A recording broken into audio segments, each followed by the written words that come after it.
Off Pitch TV, beyond the border into the story. Kwako Kotelabolo Sufurini hasa ambacho nakiona kwa Eli Mpanzu Kibisawala.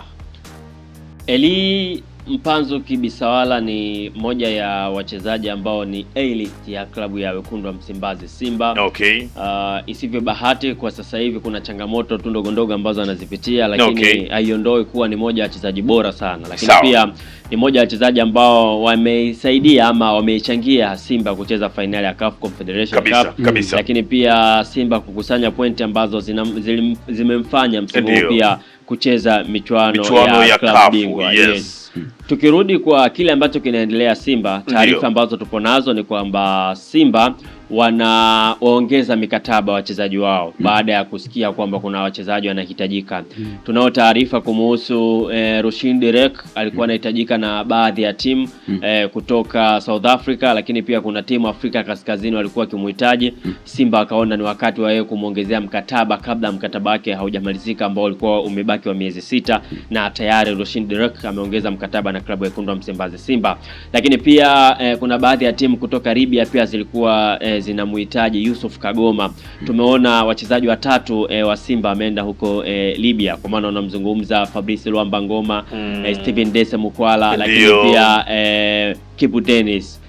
Pia bado wana monitor timu ya Simba kuona wanaweza kumchukua mchezaji gani, na Yusuf Kagoma alikuwa yupo katika hizo rada. Yes. Kupitia kwa CEO wa klabu ya Simba kwa maana Zubeda Sakuru ameona ni wakati wa kuongezea mikataba ili kuwafunga, na tunasema usajili bora ni kuwabakisha wachezaji bora katika timu yako. Wamefanikiwa tayari kwa Rushin Derek, wamefanikiwa kwa Yusuf Kagoma, lakini kwa Eli Mpanzu Kibisawala taarifa kutoka ndani zinaeleza kwamba bado Eli Mpanzu hayupo tayari kukaa chini kuongeza mkataba na klabu ya Wekundu wa Msimbazi Simba. Inasemekana zipo timu ambazo zinamhitaji. Yes. Lakini vyanzo vya ndani, timu hizo ambazo zinamhitaji, timu ambayo inapewa nafasi kubwa kumchukua ni klabu ya Young Africans, na inasemekana tayari walishakubaliana baadhi ya vitu. Yes, kama ilivyo kwa Clatous Chota Chama msimu kadhaa ambayo imemalizika. Simba wamepata hiyo taarifa. Ndio maana Simba kwa hivi sasa wapo sokoni kutafuta mbadala wa Eli Mpanzu Kibisawala, na karata imeangukia katika klabu ya Zamalek, ambapo mchezaji huyu anahitajika na kocha Steven Baka, naye si mwingine ni Chiko Banza, ndio mchezaji ambaye anahitajika. Kwa hiyo Simba bado wanaendelea kujaribu kumshawishi Eli Mpanzu Kibisawala, lakini kabla msimu huu kumalizika wanahitaji wapate jibu, na jibu wakipata basi wataenda kutoa kiasi cha euro 800,000 sawa na shilingi milioni 238,632 za Kitanzania ili kumchukua Chiko Banza kutoka katika klabu ya Zamalek, mchezaji huyu raia wa Angola. Bana, hivyo ndivyo ambavyo mambo yalivyo kweli. Kuna nyakati tulizungumza, tuliwaambia kwamba mambo ni mazito kweli kwa Wekundu wa Msimbazi Simba na Eli Mpanzu Kibisawala. Hapa kati watu walikuwa wanazungumza mengi kusema kwamba Kibisawala huenda kiwango chake kimeisha bwana. Hapana, Simba wanajua huyu huenda sio mchezaji wao kwa misimu inayofuata, ndio maana wanajiandaa kisaikolojia na kumuondoa kikosini na kuwapa wachezaji wengine nafasi ya kucheza kwa sababu huenda akamia mitaa ya Twiga na Jangwani. Yani anabadilisha tu anatoka mitaa ya pale Msimbazi alafu anaingia mitaa ya Twiga na Jangwani. Yote ni Kariakoo, yote ni katikati ya jiji, yote ni Dar es Salaam Tanzania. Hivyo ndivyo ambavyo anafanya. Mimi nikuulize swali lingine, Katalambula Yusufu. Yes. Unadhani na kufikiri ni kama kweli atasimamia msimamo wake wa kutoongeza mkataba ndani ya klabu ya Wekundu wa Msimbazi Simba akatimkia pale mitaa Twiga na Jangwani?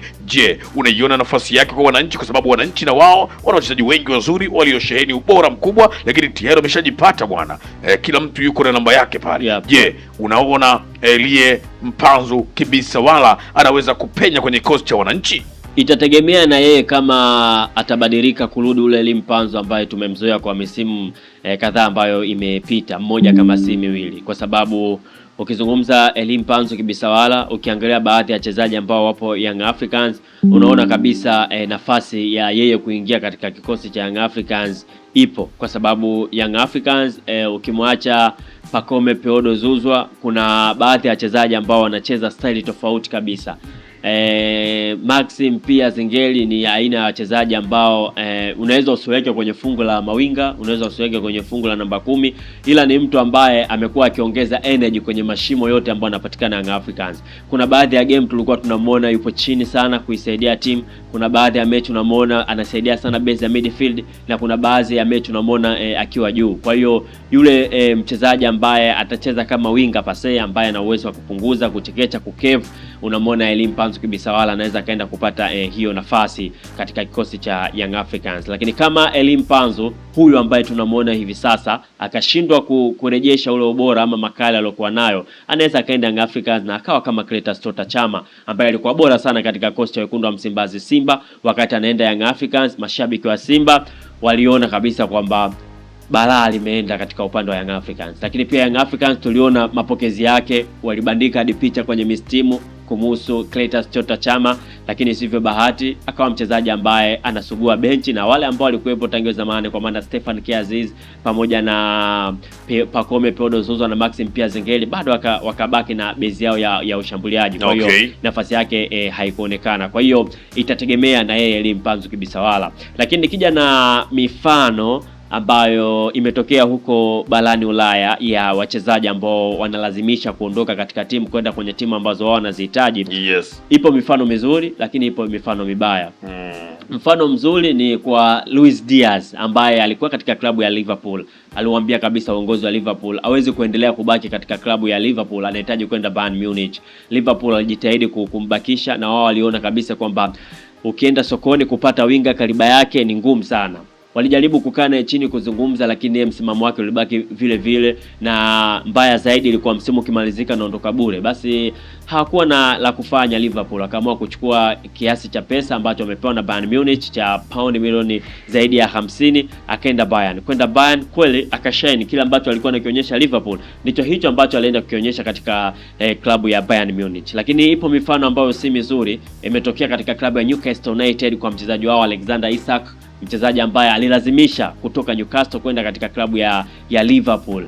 Liverpool alikuwa amekamilisha kila kitu, libaki yeye tu, lakini yeye hakuwa tayari kubaki Newcastle United. Aliwaambia kabisa kwamba anataka kuondoka. Mpaka dakika za mwisho kabisa Newcastle wakamstopisha, akamwambia asije kwenye mazoezi, abaki. Yeye alikubali kubaki, asifanye mazoezi, lakini mradi tu aondoke. Basi Newcastle hawakuwa na la kufanya, wakaamua kumwacha kwenda Liverpool, na wao wakaenda kumchukua mchezaji kutoka katika ligi ya Ujerumani kwa maana Watermed.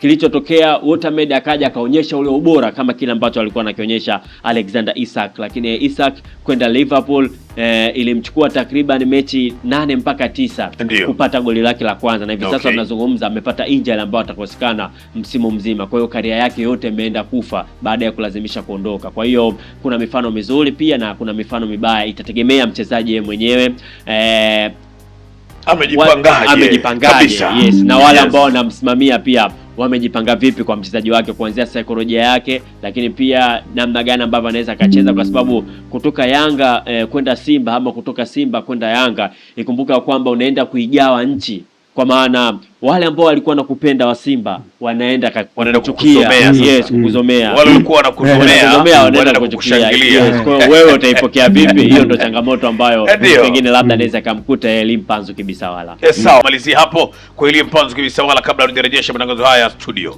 Yes, tumewaambia watazamaji wetu kupitia Salamba TV na Salamba Radio kwamba Simba tayari wameanza maandalizi ya kujiandaa pasipo na Elie Mpanzu Kibisawala. Pengine labda watu wanaweza kusema kwamba wachezaji waliokuwepo wanatosha, kwa maana Anicet Yaura pamoja na Libase Gie, lakini timu hili kamilike lazima uwe na watu ambao kwenye benchi lako hapo bora sana. Kwa hiyo kuondoka kwa Elie Mpanzu, Simba wameanza kufungua mazungumzo na moja ya vijana ambao wanapatikana katika klabu ya Zamalek ya nchini Misri, wakimhitaji kuchukua nafasi ya Elie Mpanzu Kibisawala. Mchezaji mwenyewe si mwingine, mchezaji anaitwa Chico Banza Huu ni hatari nayo. Yes. Mchezaji huyu amezaliwa tarehe 17 Disemba mwaka 1998. Kwa hivi sasa tunazungumza na umri wa miaka 27. Amezaliwa huko Huambo nchini Angola. Yes, nchini Angola. Na mara ya kwanza kuitwa katika timu ya taifa ni mwaka 2018 akitumikia timu ya taifa ya nchini Angola. Kwa sasa anakipiga katika klabu ya Zamalek, lakini anasimamiwa na kampuni ya Marforce. Hawa ndio ambao wanamsimamia. Thamani yake sokoni kwa mujibu wa Transfer Market ni euro 800,000 sawa na shilingi za Kitanzania milioni 238,632. Ndio kiwango ambacho wao Zamalek wamekirate kwa mchezaji huyu. Kama ukimhitaji unatakiwa kutoa pesa hiyo. Kwa sasa yupo Jairut ambaye ameahidi atakuwa analeta wachezaji. Pengine labda hii inaweza ikafanya Simba wapate nguvu kuamini kwamba wanaweza wakamhitaji. Sasa pengine labda tukitaka kujua rekodi zake, ametoka timu gani na mpaka hivi sasa yupo Zamalek. Huyu mwaka 2017 2018 ndio msimu wake wa kwanza yeye kwenda katika timu ya kulipwa kuanza kusajiliwa. Lakini tukumbuke kwamba kuna klabu inaitwa Real Sambila ya huko nchini Angola, ndio klabu ambayo ilianza kumlea katika makuzi yake ya utoto. Lakini pale ambapo alivyokuwa kuanza kusign pre-contract kwa maana kucheza timu ya kubwa ilikuwa msimu mwaka 2017 2018 katika klabu ya Sesos B ya huko nchini Ureno. Kwa hiyo huyu makuzi yake ya soka ilianzia nchini Ureno, na tunajua kwamba Ureno na Angola walikuwa wanatawaliwa na Wareno. Kwa hiyo unaona Wareno wengi wapo kule Angola. Hata aliyekuwa kocha wao kwa maana sasa hivi kocha wa Young Africans kwa maana Pedro Gonçalves naye ni Mreno. Lakini pia ukifuatilia kina Dep na baadhi ya wachezaji wengi pia kwenye ile profile yao ya uchezaji unaona wengi walipita Ureno. Kwa hiyo ndo huyo pia anapita katika misingi hiyo. Lakini msimu uliofuata alienda katika klabu ya Maritamo ya huko nchini Ureno. Hiyo timu ilikuwa ni under 23 ndo alikuwa anacheza hapo. Lakini Maritimo baada ya kuona ana ubora akapandishwa timu ya wakubwa. Lakini kuanzia msimu wa mwaka 2020 2021 mchezaji huyu alipitia kwenye saga kubwa sana ya usajili kwa sababu baada ya kuonekana kiwango chake akapandishwa kwenye timu. Alivyopandishwa tu hakucheza hata mechi moja. Akatolewa kwa mkopo katika klabu ya Neo Salamis. Walimhitaji kwa mkopo, lakini alivyoenda pale akacheza nusu msimu na baadaye nusu msimu huo akarudishwa kutoka kwa mkopo, akatolewa tena kwenye timu ya Portimao ya huko nchini Ureno. Kwa hiyo ndani ya msimu mmoja alichezea timu 3 tofauti kutokana na kiwango na ubora aliokuwa nao. Baada ya msimu kumalizika akarudi katika timu yake ambayo inammiliki kwa maana Neo Salamis ya huko nchini Ureno.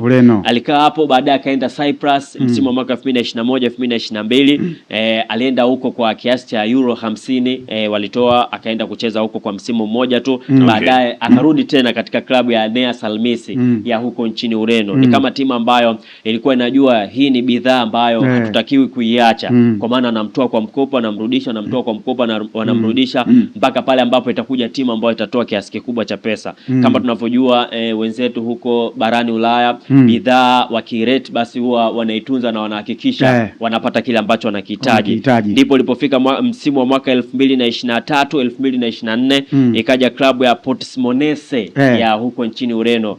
Wakatoa kiasi cha euro 280,000 kumhitaji mchezaji huyo, ndipo ambapo akamwachia na kuona sasa tayari wamepata kile ambacho wanakihitaji. Mchezaji huyo alicheza kwa misimu miwili na baadaye klabu ya Zamalek kutoka nchini Misri ikamuona ikaenda kutoa kiasi cha euro 680,000 wakamchukua. Baada wao kumchukua amecheza hapo msimu mmoja. Ndani ya huo msimu tayari rate yake imepanda. Kwa hiyo thamani yake kutoka euro 680,000 sasa hivi ni euro 800,000 ndio kiwango chake ambacho ukipeleka pesa unaweza ukaongea nao kwa sababu release clause ambayo wameiweka katika mkataba wake. Kwa maana yeye alivyoenda Zamalek wakakubaliana kwamba timu ikija na euro 800,000 basi mimi naondoka. Lakini msimu huu mbakisha msimu mmoja na nusu. Ukimalizika hapo wao Zamalek sasa ndo wataamua wao kuweka kiasi cha pesa ambacho wanakihitaji. Hii pia ilitokea kwa Antoine Semenyo wa kutoka Bournemouth kwenda Manchester City. Yes, release clause yake ilikuwa pauni milioni 60 kama kumbukumbu zangu zipo vizuri.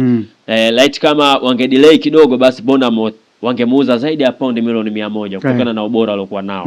Lakini Manchester City kwenye ile dirisha dogo wakaamua kutoa kile kiasi cha pesa wakamchukua. Ndio hiyo haina tofauti na mkataba ambao yupo nao Chico Banza wa klabu ya Zamalek. Kwa hiyo klabu ya wekundu wa Msimbazi Simba ndio wapo hapo na wanamuona kama mbadala sahihi wa Elie Mpanzu Kibisawala. Bado hawajatuma ofa, lakini wanao taarifa kwamba hiko ndio kiasi cha pesa ambacho kinatakiwa. Hakipungui, hakiongezeki. Kwa maana kipo kabisa katika mkataba. Kwa hiyo wao Simba anachokiangalia, wanaangalia isifike tarehe ya hiki kipengele expire, lakini pia wasifanye maamuzi kabla ya kujua hatua ya mwisho ya Elie Mpanzu Kibisawala. Kwa hiyo Simba anasubiri Elie Mpanzu Kibisawala akisema sasa inatosha, basi Chico Banza ndiye mchezaji ambaye atakuja Simba. Lakini wao Simba wanasema kwamba kama Elie Mpanzu atasema bwana acha nisende endelee kubaki, basi dili la Chico Banza litafia hapo. Kwa hiyo tunaweza tukasema Elie Mpanzu ameshika makali, alafu Simba wameshika kwenye mpini. Kwa hiyo wanaangalia tu Elie Mpanzu maamuzi yake ndio atafanya Simba aende kufanya maamuzi ya kwenda kufanya usajili sokoni wa Chico Banza wa klabu ya Zamalek ya nchini Misri. Sawa, jina langu naitwa Nicholas John Kadege pamoja na Yusuf Katalambula. Tulikuwa nayo hapa sako kwa bako. Hakika umeselelea matangazo jadidi kweli kweli, sio na shida wala shaka yoyote. Tukutane tena muda na wakati mwingine, na mimi sina la ziada. Itoshe tu kukuambia ya kwamba wailalika masala. Off Pitch TV, beyond the border into the story.